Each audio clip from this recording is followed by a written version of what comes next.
tala svona bráðaatvik í þessu. Þið munið læra nóg á 4. ári til dæmis og lyfjameðferðir og eitthvað svoleiðis. En í sykursýki þá aðalega svona bráðaástandið í því. Það sem getur gerst sykurfall.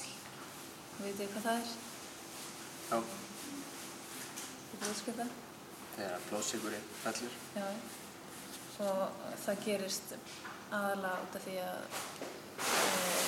þeir sem eru með sykursýki sprauta sig með insúlíni af því að vantar insúlín og svo þurfa þeir að borða svona alltaf svipa mikið og þeir taka inn insúlín og leið að borða aðeins minna eða hreyfa sig meira eða eitthvað og þá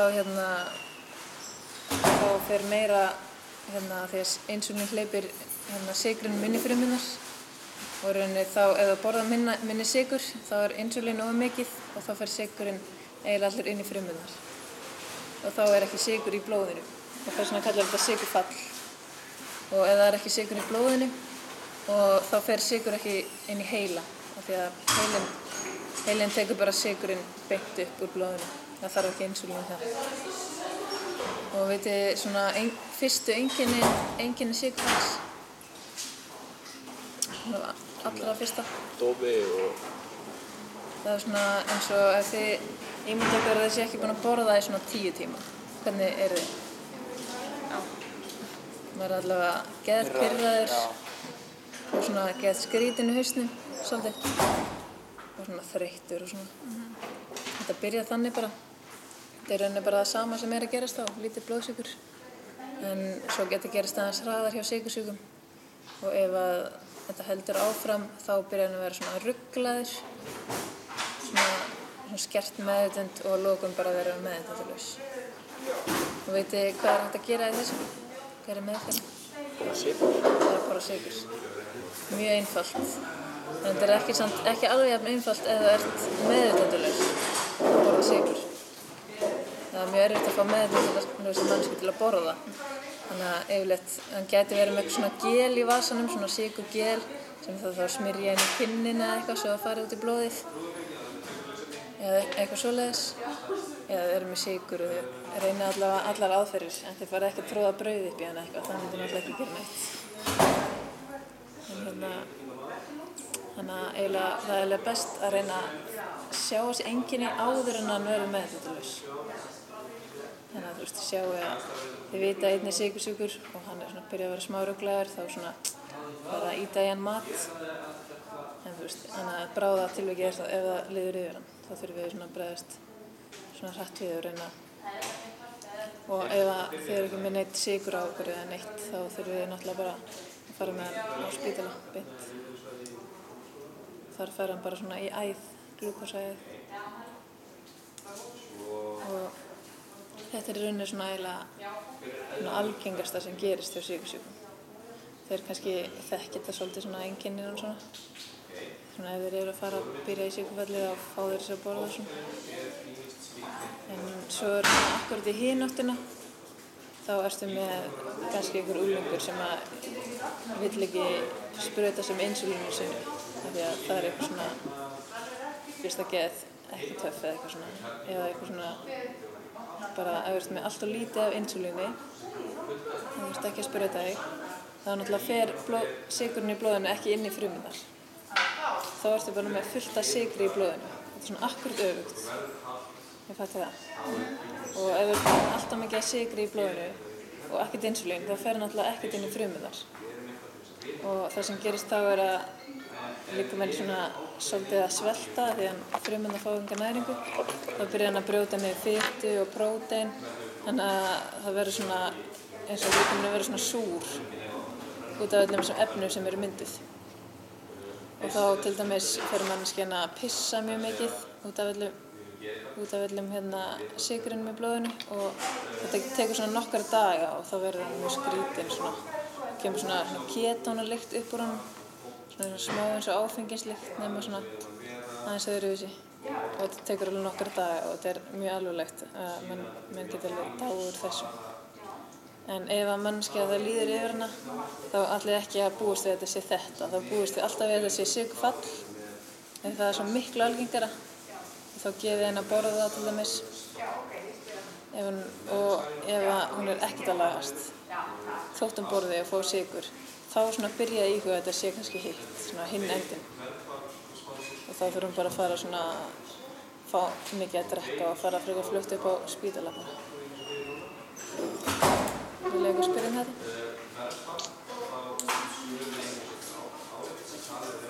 Eitthvað sérstakt sem að maður láta að borða, eða er það bara eitthvað?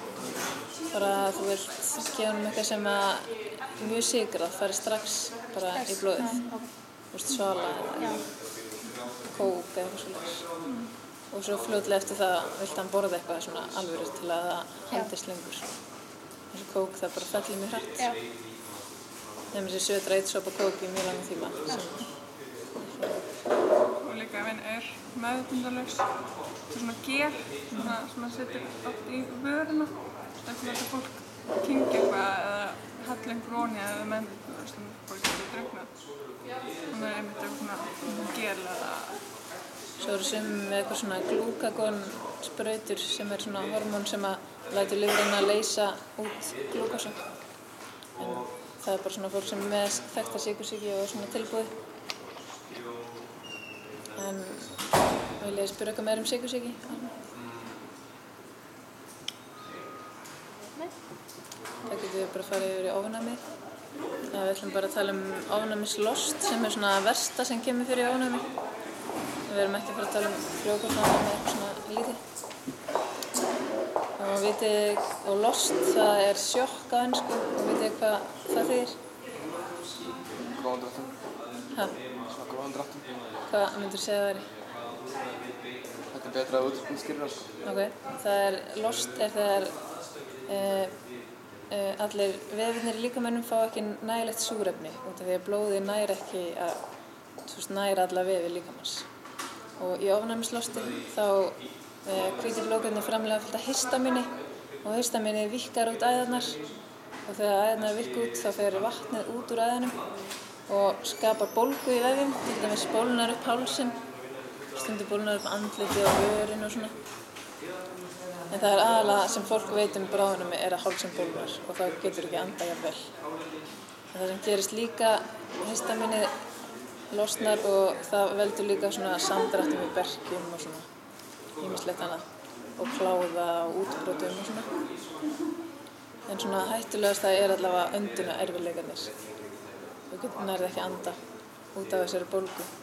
Það er svona fyrstu einkennin, þá sérðu bara að einstaklingurinn nær ekki að anda eða finnst erfitt að anda og ef einhvern finnst erfitt að anda þá heyrir maður það yfirleitt.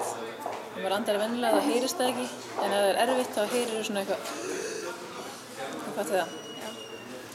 En svo einmitt ef bólgan er alveg lokuð þá heyrið ekkert.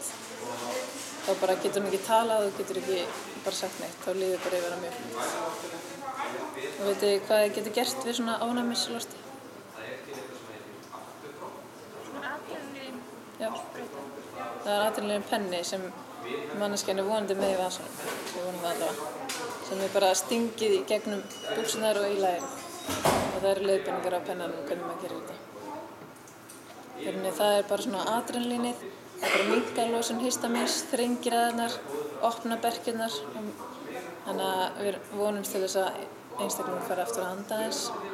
En þetta virkar mjög fljótt en virkar í stuttum tíma. Þetta virkar kannski í 5-10 mínútur. Og þá er rauninni má maður gefa annan penna. Svona það tala að sé svona mest 3 pennar kannski. Þá er maður rauninni bara að vinna einn tíma þangað til kemst á spítala. En þó að sumir geti kannski lagast við fyrsta penna. En svo þarf líka að gefa manneskjunni svona ofnæmislyf, svona antihistamínlyf og stera til þess að minnka bólgu svona yfir lengri tíma. Passa að þetta gerist ekki aftur. En það myndi fá það bara á spítala. Þannig að eina sem þið getur gert verið að stinga með pennanum. Og í rauninni það sem þið getur líka gert er að sjá hvort þetta sé ofnæmi eða hvort þetta sé hjartaáfall eða eitthvað svoleiðis. Það er mikilvægt að greina á milli. Þegar þið eru að fara, kannski maður sem er ofnæmi og með penna á sér og armband svona stendur að hann sé með ofnæmi, kannski fara með hjartaáfall. Þú og þeir eru að fara að stinga hann með adrenalíni og það er ekki mjög gott fyrir hjartað því þá fyrir hjartað að vinna meira og það er svona blóðþurrð í hjartanu. Það bara gerir ástandið miklu verra. Þannig að þið eru bara að sjá einkennin eins og öndunarerfiðleikana og það allt áður en þið byrja að stinga mannin í lærið. Það er eitthvað sem við viljum spyrja um. Það verður þetta að stinga þessu pennaði gegnum föt? Já, það var hægt. En hvað er ekkert að gera ef hann er ekki með penna? Hvað er þetta? Ef hann er ekki með penna og hættir bara að anda og þá getur þið bara að byrja að hnúa hann. Og nú það? Þangað til hann fer á spítala. Í rauninni þið getið ekkert verið að opna öndunarvegi, það er bara allt bólgi hérna sko. Og passa með pennan, ekki halda svona, halda svona. Út í að ef þið halda á vilsum enda og ítið, Það fer því. þá fáið þig. Það er dálítið feil. Það eru leiðbeiningar á pennanum og þetta er búið að prófa þetta í mínum. Það sé einhvern veginn að risa ören yfir vísa niður bara.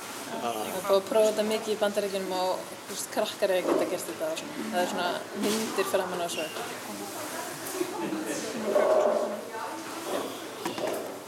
Sem eru ekki með nál.